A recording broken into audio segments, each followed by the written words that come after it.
Hi ಎಲ್ಲರಿಗೂ ನಮಸ್ಕಾರ. Welcome back to our YouTube channel. So ನಾವು ಇವತ್ತಿನ ತರಗತಿಯಲ್ಲಿ ಶ್ವಾಸಕಾಂಗ ವ್ಯೂಹದ ಅಂಗಗಳ ಕಾರ್ಯ, ಓಕೆ, ಇದ್ರ ಬಗ್ಗೆ ನಾವು ನೋಡ್ತಾ ಹೋಗೋಣ.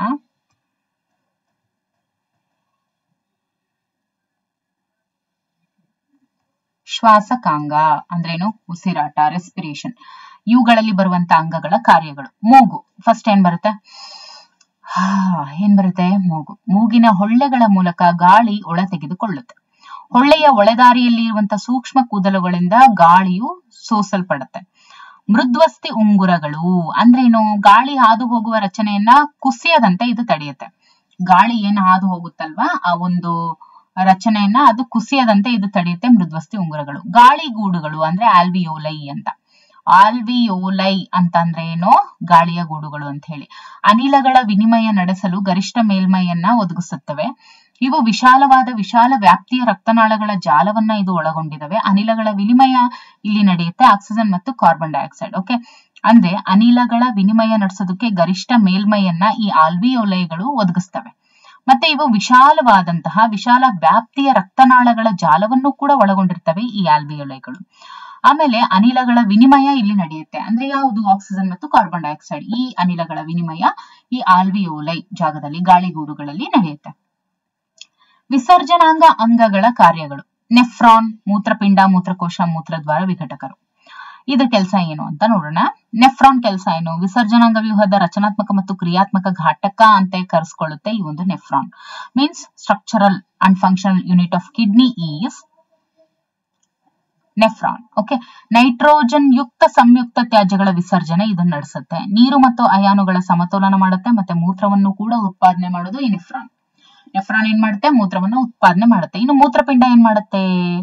ರಕ್ತವನ್ನ ಸೋಸುತ್ತೆ. ಮೀನ್ಸ್ ಫಿಲ್ಟರ್ ಮಾಡುತ್ತೆ, ಬ್ಲಡ್ ಅನ್ನ ಫಿಲ್ಟರ್ ಮಾಡುತ್ತೆ ಈ ಮೂತ್ರಪಿಂಡ. ಮೂತ್ರಪಿಂಡ ಏನ್ ಮಾಡುತ್ತೆ? ಬ್ಲಡ್ ಅನ್ನ ಫಿಲ್ಟರ್ ಮಾಡುತ್ತೆ. ಏನ್ ಮಾಡುತ್ತೆ? ಸೋಸುತ್ತೆ. ಸೊಪ್ಪನ್ನ ಹೆಂಗ್ ಸೋಸ್ತಿರಲ್ಲ, ಚೆನ್ನಾಗಿರೋದಷ್ಟೇ ತಗೊಂತೀರಾ, ಕಲ್ಮಶ ಆಗಿರೋದನ್ನು ಹೊರಗಡೆ ಬಿಡ್ತೀರಾ. ಸೊ ಅದೇ ತರ ಮೂತ್ರಪಿಂಡ ಕೆಲಸ ಏನು? ರಕ್ತವನ್ನ ಫಿಲ್ಟರ್ ಮಾಡೋದು. ಕಸ ಕಡ್ಡಿ ಅದ್ರೊಳಗಡೆ ಏನೇ ಇದ್ರೂನು ತೆಗೆದು ಹೊರ ಹಾಕುತ್ತೆ. ಅದೇ ತ್ಯಾಜ್ಯ ವಸ್ತುಗಳ ಮೂಲಕ ಹೊರಗಡೆ ಬರುತ್ತೆ. ಮೂತ್ರಕೋಶದ ಕೆಲಸ ಏನು? ಮೂತ್ರ ದ್ವಾರದ ಮೂಲಕ ಮೂತ್ರ ವಿಸರ್ಜನೆ ಆಗೋವರೆಗೂ ಮೂತ್ರಕೋಶದಲ್ಲಿ ಮೂತ್ರವನ್ನ ಸಂಗ್ರಹ ಮಾಡ್ಕೊಂಡು ಇಟ್ಕೊಂಡಿರುತ್ತೆ ಈ ಒಂದು ಮೂತ್ರಕೋಶ. ಮೂತ್ರದ್ವಾರ ಅಲ್ಲಿವರೆಗೂ ಸಂಗ್ರಹ ಆಗಿರುತ್ತಲ್ವಾ, ಅದು ಈ ದ್ವಾರದ ಮೂಲಕ. ದ್ವಾರ ಅಂದ್ರೇನು? ಬಾಗಿಲು. ಅದೇ ಬಾಗಿಲ ಮೂಲಕ ಹೊರಗಡೆ ಹೋಗುತ್ತೆ. ಇನ್ನು ವಿಘಟಕರು. ಸಸ್ಯ ಮತ್ತು ಪ್ರಾಣಿಗಳ ತ್ಯಾಜ್ಯಗಳನ್ನ ವಿಘಟಿಸಿ ಪರಿಸರವನ್ನ ಸ್ವಚ್ಛಗೊಳಿಸಿ ಪರಿಸರ ಸಮತೋಲನವನ್ನ ಕಾಪಾಡತಕ್ಕಂಥವು ಈ ವಿಘಟಕರು ಅಂತ ಹೇಳ್ತೀವಿ. ಇನ್ನು ಸಾಗಾಣಿಕಾ ವ್ಯೂಹದ ಅಂಗಗಳ ಕಾರ್ಯ. ಸಾಗಾಣಿಕಾ ವ್ಯೂಹ ಅಂದ್ರೆ ಟ್ರಾನ್ಸ್ಪೋರ್ಟ್ ಸಿಸ್ಟಮ್ ಅಂತ ಏನ್ ಹೇಳ್ತೀವಿ, ಅಲ್ಲಿ ಬರುವಂತ ಅಂಗಗಳ ಕಾರ್ಯಗಳು. ಇದು ಸಸ್ಯಗಳಿಗೆ ಸಂಬಂಧಿಸಿದ್ದು. ಇಲ್ಲಿ ನೋಡಿ ಕೆಲವೊಂದು ಇದು ಸಾಗಾಣಿಕೆ ಅಂದ್ರೆ ಸರ್ಕ್ಯುಲೇಟರಿ ಸಿಸ್ಟಮ್ಗೆ ಸಂಬಂಧಿಸಿದ್ದು. ಸರ್ಕ್ಯುಲೇಟರಿ ಸಿಸ್ಟಮ್ ಅಂತ ಹೇಳ್ತೀವಿ, ಹೌದಲ್ವಾ?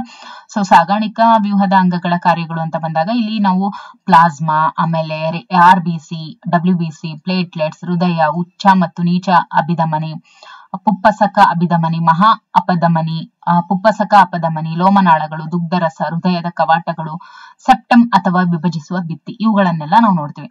ಮೊದಲನೇದಾಗಿ ಪ್ಲಾಸ್ಮಾ ನೋಡೋದಾದ್ರೆ ಆಹಾರ, ಕಾರ್ಬನ್ ಡೈಆಕ್ಸೈಡ್ ಮತ್ತು ನೈಟ್ರೋಜನ್ ಯುಕ್ತ ತ್ಯಾಜ್ಯಗಳನ್ನ ಕರಗಿದ ರೂಪದಲ್ಲಿ ಇದು ಸಾಗಿಸುತ್ತೆ. ಆಹಾರ, ಕಾರ್ಬನ್ ಡೈಆಕ್ಸೈಡ್ ಮತ್ತು ನೈಟ್ರೋಜನ್ ಈ ಎಲ್ಲಾ ಒಂದು ತ್ಯಾಜ್ಯಗಳನ್ನ ಕರಗಿದ ರೂಪದಲ್ಲಿ ಸಾಗಿಸುವಂತಹ ಕೆಲಸ ಈ ಪ್ಲಾಸ್ಮಾ ಮಾಡುತ್ತೆ. ಕೆಂಪು ರಕ್ತ ಕಣಗಳು ಅಂದ್ರೆ ಏನು? RBC. ಓಕೆ, RBC ಇದ್ರ ಏನು? ಆಕ್ಸಿಜನ್ ಮತ್ತು ಇಂಗಾಲದ ಡೈಆಕ್ಸೈಡ್ ಗಳ ಸಾಗಾಣಿಕೆ ಮಾಡುತ್ತೆ. ಸೊ ಆಕ್ಸಿಜನ್ ಮತ್ತೆ CO2, ಕಾರ್ಬನ್ ಡೈಆಕ್ಸೈಡ್ ಇವೆರಡರ ಸಾಗಾಣಿಕೆ ಮಾಡುವಂಥದ್ದು ಈ ಒಂದು red blood cells, that is ಕೆಂಪು ರಕ್ತ ಕಣಗಳು. ಹಾಗಾದ್ರೆ ಬಿಳಿ ರಕ್ತ ಕಣಗಳು ರೋಗ ನಿರೋಧಕ ಶಕ್ತಿಯನ್ನು ಉಂಟು ಮಾಡ್ತವೆ. ಕಿರುತಟ್ಟೆಗಳು ರಕ್ತ ಹೆಪ್ಪುಗಟ್ಟೋದಕ್ಕೆ ಸಹಾಯ ಮಾಡ್ತವೆ. ಹೃದಯ ರಕ್ತವನ್ನ ದೇಹದ ಎಲ್ಲಾ ಭಾಗಗಳಿಗೂ ಪಂಪ್ ಮಾಡುತ್ತೆ. ಉಚ್ಚ ಮತ್ತು ನೀಚ ಅಭಿಧಮನಿ ಅಂತ ಅಂದ್ರೆ ಆಕ್ಸಿಜನ್ ರಹಿತ ಅಥವಾ ಕಾರ್ಬನ್ ಡೈಆಕ್ಸೈಡ್ ಯುಕ್ತ ರಕ್ತವನ್ನ ದೇಹದ ನಾನಾ ಭಾಗಗಳಿಂದ ಹೃದಯಕ್ಕೆ ತರುತ್ತೆ. ಹೊರಗಡೆ ಇರುವಂತ ನಾವು ಆಕ್ಸಿಜನ್ ಇವಾಗ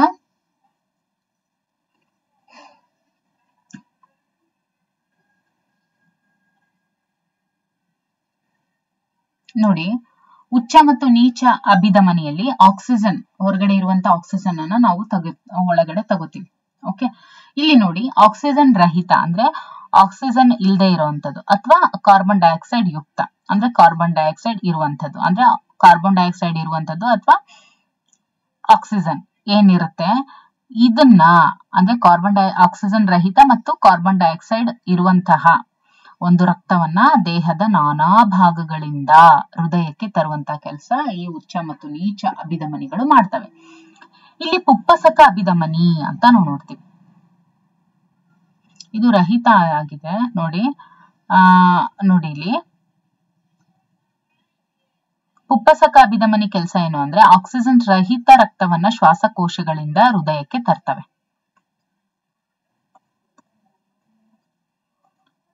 ನೋಡಿದ್ರಲ್ವಾ, ಇಲ್ಲಿ ನೋಡಿ ಪುಪ್ಪಸಕ ಅಭಿಧಮನಿ ಕೆಲಸ ಏನು, ಆಕ್ಸಿಜನ್ ಸಹಿತ ರಕ್ತವನ್ನ ಅಂದ್ರೆ ಆಕ್ಸಿಜಿನೇಟೆಡ್ ಬ್ಲಡ್ ಅನ್ನ ಶ್ವಾಸಕೋಶಗಳಿಂದ ಹೃದಯಕ್ಕೆ ತರ್ತವೆ.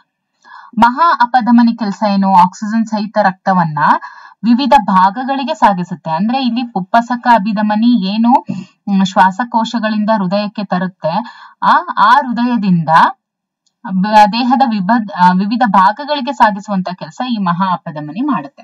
ಇನ್ನು ಪುಪ್ಪಸಕ ಅಪಧಮನಿ ಏನ್ ಮಾಡುತ್ತೆ ಅಂದ್ರೆ ಆಕ್ಸಿಜನ್ ರಹಿತ ರಕ್ತ ಅಥವಾ ಕಾರ್ಬನ್ ಡೈಆಕ್ಸೈಡ್ ಯುಕ್ತ ರಕ್ತವನ್ನ ಹೃದಯದಿಂದ ಶ್ವಾಸಕೋಶಕ್ಕೆ ಕೊಂಡೊಯ್ಯುತ್ತೆ. ಇನ್ನು ಲೋಮನಾಳಗಳು ಅಂದ್ರೆ ರಕ್ತ ಮತ್ತು ಜೀವಕೋಶಗಳ ಮಧ್ಯೆ ವಸ್ತುಗಳ ವಿನಿಮಯ ಮಾಡುತ್ತೆ ಈ ಲೋಮನಾಳಗಳ ಕೆಲಸ ಏನು, ರಕ್ತ ಮತ್ತು ಜೀವಕೋಶಗಳ ಮಧ್ಯೆ ವಸ್ತುಗಳ ವಿನಿಮಯ ಮಾಡುತ್ತೆ. ರಕ್ತ, ಬ್ಲಡ್ ಮತ್ತೆ ಸೆಲ್ಸ್, ಜೀವಕೋಶಗಳು ಏನಿರ್ತವೆ ಇವುಗಳ ಮಧ್ಯೆ ವಸ್ತುಗಳ ವಿನಿಮಯವನ್ನ ಇದು ಮಾಡುತ್ತೆ. ರಕ್ತ ಮತ್ತು ಜೀವಕೋಶಗಳ ನಡುವೆ ವಸ್ತುಗಳ ವಿನಿಮಯ ಮಾಡುವಂಥದ್ದು ಈ ಲೋಮನಾಳಗಳ ಕೆಲಸ. ದುಗ್ಧರಸ ಜೀರ್ಣವಾದ ಮತ್ತು ಕರುಳಿನಿಂದ ಹೀರಲ್ಪಟ್ಟ ಕೊಬ್ಬನ್ನ ಸಾಗಿಸುತ್ತೆ. ದುಗ್ಧರಸದ ಕಾರ್ಯ ಏನು, ಜೀರ್ಣವಾಗಿರೋದು ಮತ್ತೆ ಕರುಳಿನಿಂದ ಹೀರಲ್ಪಟ್ಟಿರುವಂತಹ ಕೊಬ್ಬನ್ನ ಸಾಗಿಸುವಂಥದ್ದು ಈ ದುಗ್ಧರಸದ ಕೆಲಸ. ಮತ್ತು ಜೀವಕೋಶದ ಅಧಿಕ ದ್ರವ ಪದಾರ್ಥಗಳನ್ನ ಮರಳಿ ರಕ್ತಕ್ಕೆ ಹರಿಯುವಂತೆ ಇದು ಮಾಡುತ್ತೆ. ಇನ್ನು ಹೃದಯದ ಕವಾಟಗಳು ಏನ್ ಕೆಲಸ ಮಾಡ್ತವೆ ಅಂದ್ರೆ ರಕ್ತವನ್ನ ಹಿಮ್ಮುಖವಾಗಿ ಹರಿಯದಂತೆ ನಿಯಂತ್ರಿಸ್ತವೆ. ಓಕೆ, ಏನ್ ಮಾಡ್ತವೆ, ರಕ್ತವನ್ನ ಹಿಮ್ಮುಖವಾಗಿ ಅಂದ್ರೆ ಏನು ಹಿಮ್ಮುಖ ಹರಿವು ಏನಿರುತ್ತಲ್ವ ಅದನ್ನ ಇದು ತಡೆಯುತ್ತೆ ಹೃದಯದ ಕವಾಟಗಳು. ಇನ್ನು ಸೆಪ್ಟಮ್ ಅಥವಾ ವಿಭಜಿಸುವ ಭಿತ್ತಿ ಅಂತ ಹೇಳಿದ್ರೆ ಆಕ್ಸಿಜನ್ ಯುಕ್ತ ಮತ್ತು ಆಕ್ಸಿಜನ್ ರಿಕ್ತ ರಕ್ತ ಅಂದ್ರೆ ಆಕ್ಸಿಜಿನೇಟೆಡ್ ಬ್ಲಡ್ ಮತ್ತೆ ಡಿಆಕ್ಸಿಜಿನೇಟೆಡ್ ಬ್ಲಡ್ ಅಂದ್ರೆ ಕ್ಲೀನ್ ಆಗಿರೋ ಬ್ಲಡ್ ಅಂದ್ರೆ ಆಕ್ಸಿಜನ್ ಇರುವ ಬ್ಲಡ್, ಆಕ್ಸಿಜನ್ ಇಲ್ಲದೆ ಇರುವಂತಹ ಬ್ಲಡ್ ಏನಿರುತ್ತೆ ಅವು ಮಿಶ್ರಣವಾಗಬಾರದು. ಆ ರೀತಿ ಹೃದಯವನ್ನ ಎಡಭಾಗ ಮತ್ತು ಬಲಭಾಗಗಳಾಗಿ ವಿಭಜಿಸುವಂತಹ ಭಿತ್ತಿಯನ್ನ ನಾವು ಸೆಪ್ಟಮ್ ಅಂತ ಹೇಳಿ ಕರಿತೀವಿ. ಓಕೆ, ಅದನ್ನೇ ನಾವು ಸೆಪ್ಟಮ್ ಅಂತ ಹೇಳಿ ಕರಿತೀವಿ. ಸೊ ಸೆಪ್ಟಮ್ ಏನು ಮಾಡುತ್ತೆ, ಆಕ್ಸಿಜನ್ ಯುಕ್ತ ಮತ್ತು ಆಕ್ಸಿಜನ್ ರಿಕ್ತ ರಕ್ತ ಮಿಶ್ರಣವಾಗದಂತೆ ಹೃದಯವನ್ನ ಎಡಭಾಗ ಮತ್ತು ಬಲಭಾಗಗಳಾಗಿ ವಿಭಜಿಸುತ್ತಲ್ವಾ, ಆ ಒಂದು ವಿಭಜಿಸುವ ಭಿತ್ತಿಯನ್ನ ನಾವು ಸೆಪ್ಟಮ್ ಅಂತ ಕರಿತೀವಿ. ಓಕೆ, ಸೊ ಇಲ್ಲಿಗೆ ಅಂಗಗಳು ಮತ್ತು ಕಾರ್ಯಗಳು ಏನು ಇತ್ತಲ್ವಾ ಆ ಭಾಗಗಳು ಅದು ಕಂಪ್ಲೀಟ್ ಆಯ್ತು. ಸೊ ಮುಂದಿನ ತರಗತಿಯಲ್ಲಿ ಇನ್ನೊಂದು ಹೊಸ ಒಂದು ಟಾಪಿಕ್ ಜೊತೆ ನೋಡೋಣ. ಓಕೆ, ಅಂಡ್ ದಟ್ ಇವೆಲ್ಲಾನು ಏನಿದೆ ವೆರಿ ಇಂಪಾರ್ಟೆಂಟ್ ಫಾರ್ ಬರುವಂತ CET ಮತ್ತೆ TET ಗೆ. Okay, thank you for watching.